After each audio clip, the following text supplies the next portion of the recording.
is not far too away, sir. Thank you very much for your opportunity you have given to speak, sir. Thank you, sir. Sri K. Subarayan. Sri K. Subarayan. Thank you, Speaker, sir. மிக அமைதியாக இருந்த மணிப்பூர் ஒரு கலவர பூமியாக மாறிவிட்டது.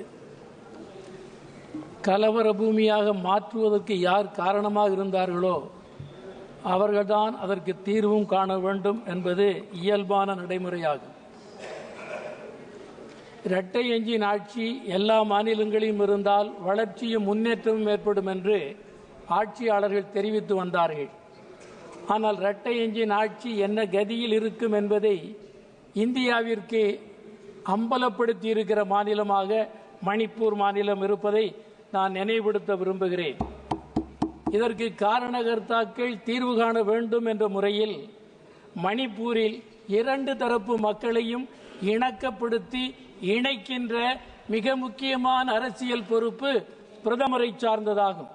எனவே பிரதமர் அவர்கள் நேரடியாக தலையிட்டு இந்த பிரச்சனைக்கு தீர்வு கண்டு அந்த மாநிலத்தை மீண்டும் அமைதிப்படுத்த வேண்டும் என்று நான் வற்புறுத்துகிறேன்.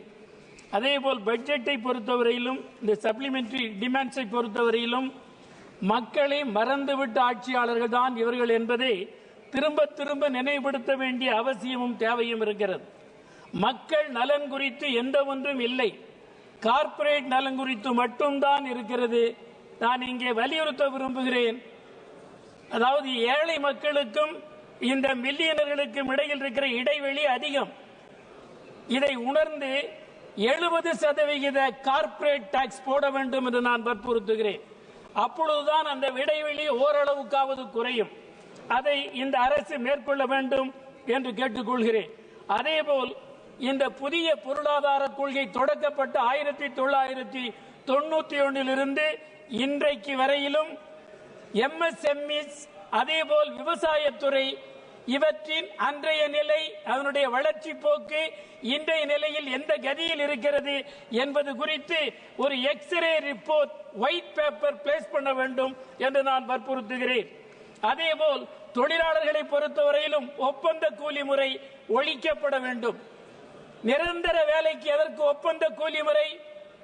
நிரந்தர தன்மை கொண்ட வேலைகளுக்கு எதற்கு தற்காலிகமாக தொழிலாளர்களை அமர்த்துகிறீர்கள்? இது ஒரு குற்றச்செயல் என்பதை இந்த அரசு புரிந்து கொள்ள வேண்டும். எனவே ஆட்சியாளர்கள் இந்த ஒப்பந்த கூலி முறை என்பதை எல்லா துறைகளிலும் ஒழிக்க பொருத்தமான சட்டத்தை இயற்ற வேண்டும். அடுத்து நான் குறிப்பிட வரும்போது சில கோரிக்கைகள். அந்த கோரிக்கைகளில் நான் முதலாக குறிப்பிட வரும்போது MP லாட்ஸ், எம்பிக்களுக்கு ஒதுக்கப்படுகிற தொகுதி மேம்பாட்டு நிதி 6 சட்டமன்ற தொகுதிகளுக்கும் சேர்த்து 5 கோடி இருக்கிறது. ஆனால் தமிழ்நாட்டில் மாண்புமிகு முதலமைச்சர் மு க ஸ்டாலின் அவர்கள் ஒரு MLA தொகுதிக்கு 3 கோடி ரூபாய் ஒதுக்குகிறார்கள்.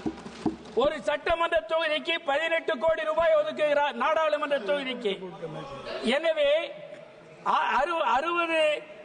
6 சட்டமன்ற தொகுதிகளுக்கும் சேர்த்து தமிழ்நாட்டில் MLAக்கள் பெற்று வருவது 18 கோடி. ஆனால் நம்முடைய ஒன்றிய அரசு MPக்களுக்கு கொடுப்பது 6 சட்டமன்ற தொகுதிகளுக்கும் சேர்த்து 5 கோடி. இது அநீதி, இது மாற்றப்பட வேண்டும். எனவே இவற்றை மாற்றி 18 கோடி ரூபாய் என்பதை நிதியமைச்சர் அறிவிக்க வேண்டும். அவரும் தமிழ்நாட்டில் இருந்து வந்தவர்தான். தமிழ்நாட்டை குறித்து குறிவைத்து அடிக்கிற ஆட்சியாளர்கள் இந்த விஷயத்தை ஏன் கவனிக்கவில்லை? எல்லா விஷயங்களையும் எதையோ காட்டுகிறீர்கள்.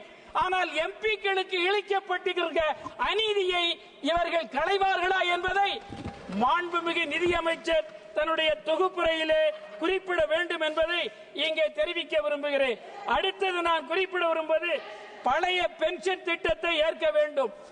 தேர்தல் காலங்களில் குறிப்பிட்டதை போல பழைய பென்ஷன் திட்டம் கட்டாயம் அமலாக்கப்பட வேண்டும். ஒருங்கிணைந்த பென்ஷன் திட்டம் வேண்டாம், அதை பரிசீலிக்க வேண்டிய அவசியம் இல்லை என்பதையும் நான் தெரிவித்துக் கொள்கிறேன். அடுத்து தமிழ்நாடு திருப்பூருக்கு தமிழ்நாடு இந்தியாவிற்கே ஒரு எடுத்துக்காட்டு. இந்தியாவிலே இருந்து வட மாநிலங்களிலே இருந்து பல்வேறு மாநிலங்களில் இருந்து திருப்பூர், கோயம்புத்தூர், ஈரோடு போன்ற நகரங்களுக்கு வட மாநில தொழிலாளர்கள் அங்கே வேலை கிடைக்காமல் வந்து குவிகிறார்கள், லட்சக்கணக்கில் குவிகிறார்கள். அதனால் திருப்பூர் நிலைகுலைந்து போய்விட்டது, அதனுடைய உள்கட்டமைப்பு நிலைகுலைக்கப்பட்டு விட்டது. எனவே அந்நிய செலாவணியை மிக அதிகமாக ஈட்டி தருகிற திருப்பூருக்கு ஒரு ஸ்பெஷல் ஃபண்டை நிதியமைச்சர் ஒதுக்க வேண்டும் என்று நான் வற்புறுத்துகிறேன். நன்றி, வணக்கம்.